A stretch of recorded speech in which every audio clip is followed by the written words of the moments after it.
Assalamualaikum warahmatullahi wabarakatuh. Labbaik Allahumma labbaik, labbaik la syarika laka labbaik, innal hamda wa ni'mata laka wal mulk la syarika lah. Sahabat-sahabat Nyakleo, hari ini saya masih Haji Muhammad Nejar Juli, sarjana teknik yang juga Nyakleo. Hari ini kita melakukan hari raya ibadah kurban, yaitu Idul Adha, yang tepatnya jatuh di hari Jumat. Yang mana Idul Kurban ini mengisahkan pada masa-masa terdahulu bahwasanya putra kesayangan dari Nabi Ibrahim alaihissalam atas perintah Allah Subhanahu wa taala untuk dikurbankan. Manakala selama ini Siti Hajar, ibunda dari Ismail, sangat susah mendapatkan keturunan. Dan ketika ada perintah Allah akan kurban terhadap Nabi Ismail alaihissalam, maka Nabi Ibrahim alaihissalam dengan keyakinan yang tinggi terhadap Allah Subhanahu wa taala memberitahukan kepada putra kesayangannya, yaitu Nabi Ismail alaihissalam, dan kepada Siti Hajar. Begitu dapat perintah dari Allah, maka Nabi Ibrahim membawalah Nabi Ismail alaihissalam untuk dikurbankan pada waktu ibadah haji Idul Adha. Dan hari ini kita memperingatinya sebagai hari raya kurban, yang tepatnya hari ini jatuh di Jumat, guys. Hari ini, guys, Jumat Akbar, karena hari Jumat yang ketemu dengan hari raya Idul Kurban. Dan pada saat ini adalah amalan-amalan kita harus kita tingkatkan. Harus kita perbanyak amalan-amalan soleh kita, sehingga apa? Kita dapat memohon ampun atas peristiwa yang dialami oleh Nabi Ismail alaihissalam, atas peristiwa yang dialami oleh Ibunda Siti Hajar, dan atas peristiwa oleh perintah Allah kepada Nabi Ibrahim alaihissalam atas kurban di muka bumi ini. Nah, untuk itu para pemirsa Nyakleo, guys mania dan gaiser, saya menghimbau, kalaulah Anda melakukan ibadah kurban pada hari yang berbahagia ini, bagilah kepada orang bermustahak menerimanya. Karena ini akan dirasakan manfaatnya oleh saudara-saudara kita yang kurang beruntung.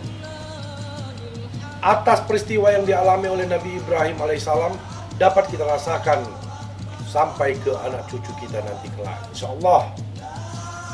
Dan lagi dalam kesempatan ini, ya Allah, ada 3 hal.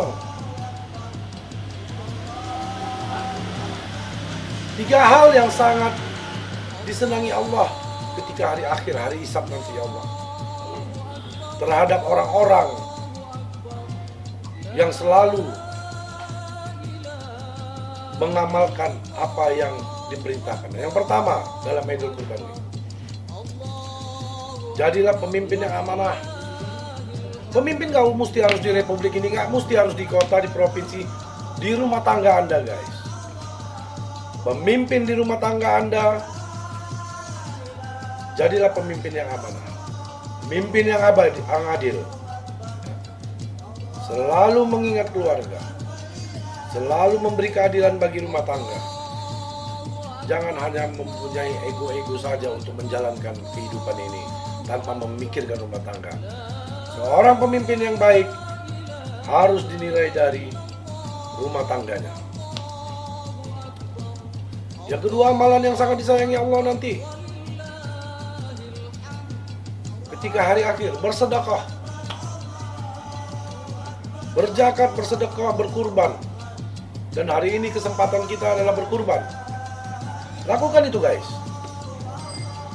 Sekaya-kaya apapun Anda, sebanyak-banyak apapun harta Anda di dunia ini, tidak akan ada nilainya guys, tanpa Anda melakukan sedekah kepada fakir miskin, kepada orang yang bermustahak menerimanya. Yang dibawa mati nanti bukan mobil Mercy Anda guys, bukan rumah gedung Anda 100 tingkat, bukan guys. Bukan pesawat pribadi Anda juga guys, bukan.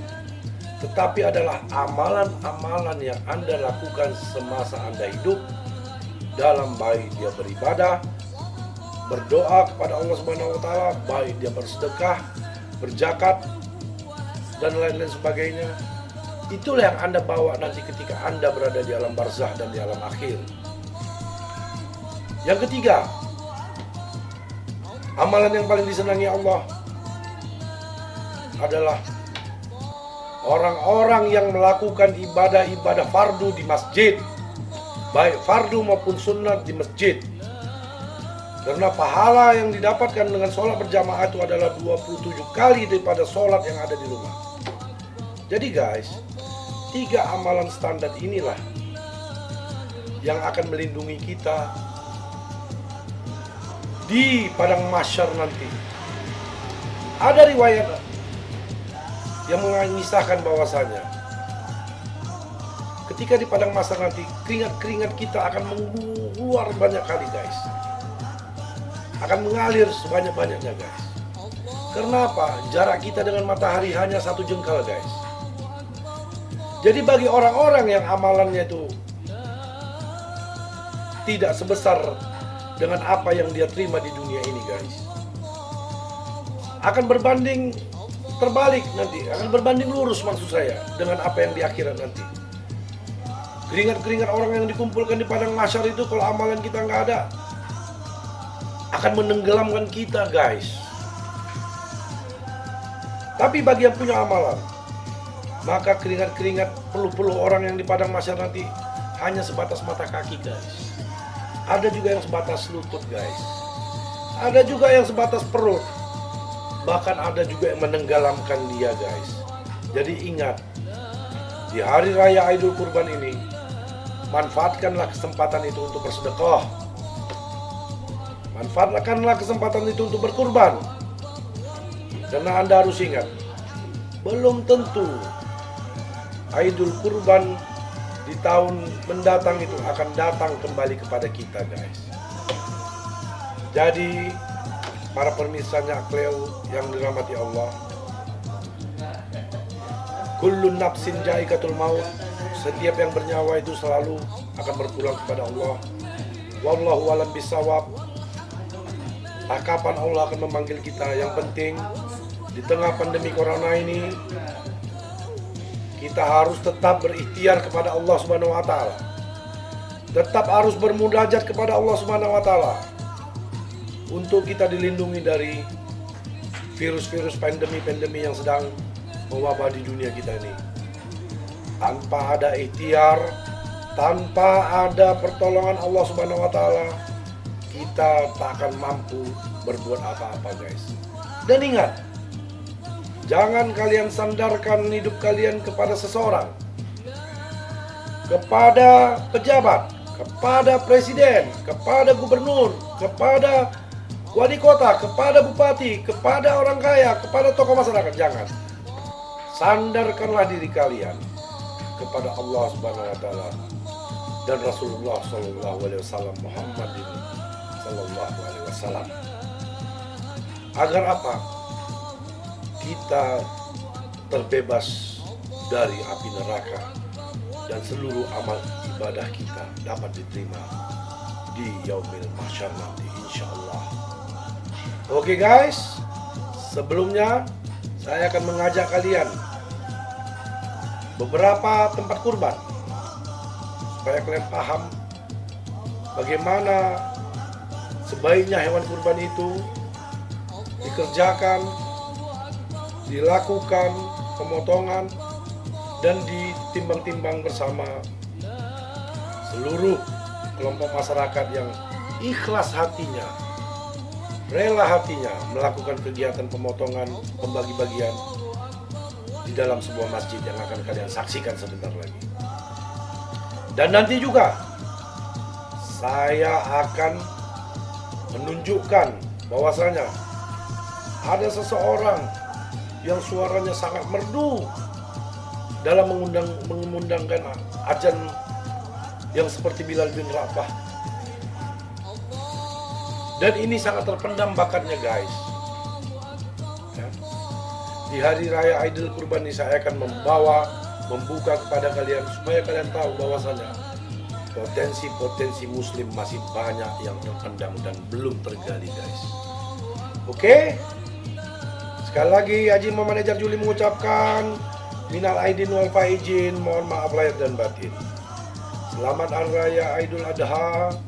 Mudah-mudahan saudara-saudaraku, sahabat-sahabatku, guys and geyser menyaksikan vlog saya ini terhibur dengan saya sampaikan dan dapat menambah keimanan untuk dibawa di hari akhir nanti. Fastabiqul khairat. Wabillahi taufiq wal hidayah. Assalamualaikum warahmatullahi wabarakatuh.